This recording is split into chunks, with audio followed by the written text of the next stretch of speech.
Boris Johnson is trying to fight off another rebellion that is coming to a head today.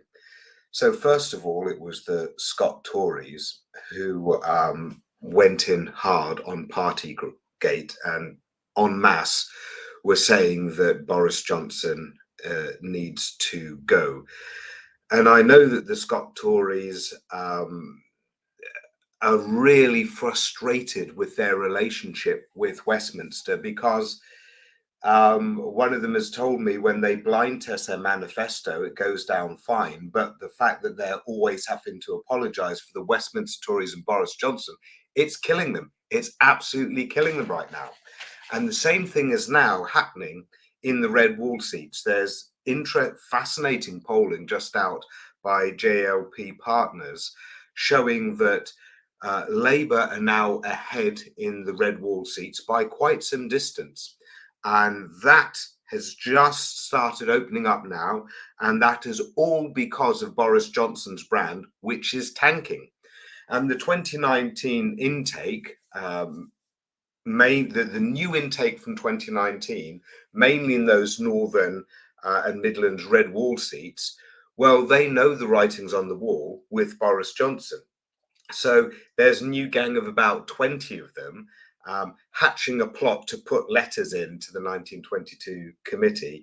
And it's called the Pork Pie Plot because it was hosted by Alicia Kearns, who is the MP for Melton Mowbray, which is the home of pork pies.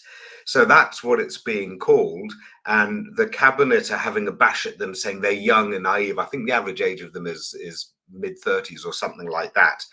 And so now there's warfare within the Tories, really between North and South. So first it was the Scot Tories, then kind of like other Northern Tories, and the cabinet is trying to hold them off.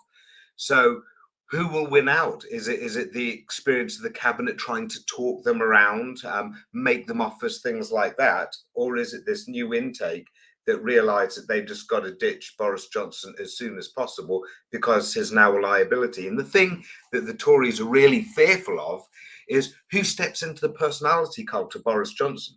In 2019 and before, it was Boris Johnson that basically united the Brexiteers of the North, the UKIP, Labour, Leave Brexiteers with the posh old guard of Southern England that were also more Brexit. And he brought that alliance together. So if he goes, who can carry it forward? But he doesn't carry any weight in a lot of those parts anymore, particularly as we've just seen with the red wall seats. So he needs to be ditched. So it's a frothing mess at the moment. But what shocks me, what really shocks me, is that before these pork pie plotters came forward, how many Tory MPs had spoken out that Boris Johnson needs to go for this overt shambles? It was 6. That is pathetic. There are so many Tory MPs that know it's wrong, that are sitting on fragile constituency numbers who've just said, oh yeah, this is bad, and then said nothing about Boris Johnson. Like, I don't know, for example, Stephen Hammond in Wimbledon. What are you doing? Right? It's cowardly, incredibly cowardly. So here's what you can do. If you're just sitting there thinking, I'm watching the show, I want him gone, but I don't know what to do other than sit and watch the show. You can still, if you've got a Tory MP, you can still write to them. Their inboxes are going crazy, but if you've got a Tory MP, you write to them and you say, what's going on here that so few of you have spoken out? This is party before country stuff. Where's your patriotism? Where's your loyalty? This is clearly not just a national humiliation, but on the global level, look what we look like right now. What about basic respect to the public? You're foregoing basic respect just to be covering for mates again, like with the Owen Paterson scandal. Why aren't you doing the right thing? Where's your honor? It's these notions that you really need to drive in there. Now, if you don't have a Tory MP, then you can write to your local Conservative association along the same lines. All areas have them. Just Google it, look it up, ask them the same questions. Do you support Boris Johnson and his behavior? Do you think he should stay on?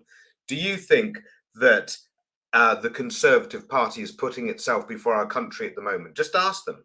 And also write to your local newspapers, write to your local press, call into your local radio, because it's all, this thing is hanging by a balance, it's delicately on the balance, hanging by a thread, and little nudges here and there can make all the difference. Every MP and every local Conservative association needs to know that it hasn't been kind of like a push and then people wait to see, but that fire stays there and everyone keeps driving at this. This man is not fit to be our prime minister, with his doddery questions of no one told me, that the rules that I have been telling the whole nation every day don't apply to me, or no one's told me what the rules are, when he was being the one at the podium with scientists explaining them every day. He is a child. He is a child. And even if he can get himself out of the law with some bent ignorance of the law claim, you know, I was at a party, but I didn't know I was at a party. Thanks for the drink. Is this a party? Oh, don't tell me. Even if that gets him out of criminal charges or whatever, it's a very, very weak platform upon which to petition that you should remain the leader of a country. I plead mental incapacity, so keep me on as leader of a nation. I don't think so. So that's why we all have to drive hard. And I am so looking forward to Prime Minister's questions in just about an hour from now. And I hope you're watching too. Noon every day. You can watch it live on Parliament TV and some other channels. Just Google it. Let's all watch it. Last time, Parliament TV was actually crashing at the beginning because so many people wanted to watch that. So let's get in there again and watch what happens. But also, each and every one, take action as well.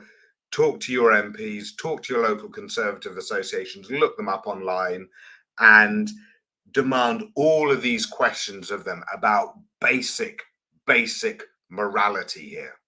Thank you.